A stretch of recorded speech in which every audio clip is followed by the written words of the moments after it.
വിവാഹ വാഗ്ദാനം നൽകി യുവതിയെ പീഡനത്തിന് ഇരയാക്കുകയും സ്വർണവും പണവും കവരുകയും ചെയ്ത പ്രതി പിടിയിലായിരിക്കുന്നു.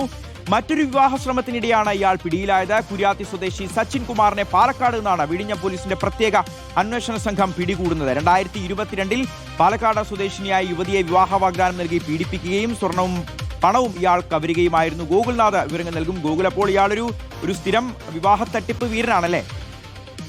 ഷിഹാസ്, തീർച്ചയായും ഒരു വിവാഹ തട്ടിപ്പ് വീരനാണ് ഇപ്പോൾ പിടിയിലായത്. പാലക്കാട് സ്വദേശിനിയാണ് വിവാഹ വാഗ്ദാനം നൽകി പീഡിപ്പിക്കുകയും തുടർന്ന് പണവും സ്വർണ്ണാഭരണങ്ങളും കൈക്കലാക്കുകയും ചെയ്ത ശേഷം വീണ്ടും മറ്റൊരു വിവാഹ ശ്രമത്തിനിടയിലാണ് ഇപ്പോൾ നിലവിൽ പിടിയിലായിരിക്കുന്നത് എന്നുള്ളതാണ്. തിരുവനന്തപുരം കുര്യാത്ത് സ്വദേശി 32 വയസ്സുള്ള സച്ചിൻ കുമാറിനെയാണ് വിഴിഞ്ഞം പോലീസിന്റെ പ്രത്യേക അന്വേഷണ സംഘം പിടികൂടിയത്. പോലീസ് അന്വേഷിക്കുന്ന രക്ഷപ്പെടാനുള്ള ശ്രമത്തിനിടെയാണ് പിന്തുടർന്നെത്തി പാലക്കാട് വെച്ച് ഈ പ്രതിയെ പിടികൂടുന്ന ഒരു സാഹചര്യം ഉണ്ടായത്. 2022 ഈ കേസ് ആസ്പദമായ സംഭവം ഉണ്ടാകുന്നത്. ജോലി സ്ഥലത്ത് വെച്ച് പരിചയപ്പെട്ട യുവതിയെ പ്രതി വിവാഹ വാഗ്ദാനം നൽകി പലപ്പോഴായി പീഡനത്തിനിരയാക്കുകയും തുടർന്ന് യുവതിയിൽ നിന്ന് 9 ലക്ഷം രൂപയും 7 പവൻ സ്വർണ്ണാഭരണവും പലപ്പോഴായി തട്ടിയെടുക്കുകയുമായിരുന്നു എന്നുള്ളതാണ്. തുടർന്ന് പലയിടത്ത് കൊണ്ടുപോയി ശാരീരികമായി ഉപദ്രവിക്കുകയും ചെയ്തു എന്നുള്ളതാണ്. അങ്ങനെ 2 തവണ വിവാഹ വാഗ്ദാനം ചെയ്യാമെന്ന് പറഞ്ഞ് വിളിച്ചു വരുത്തിയെങ്കിലും ഇയാൾ എത്തിയിരുന്നുമില്ല എന്നുള്ളതാണ്. തുടർന്ന് പെൺകുട്ടി പരാതിയുമായി മുൻപോട്ട് പോവുകയുമായിരുന്നു.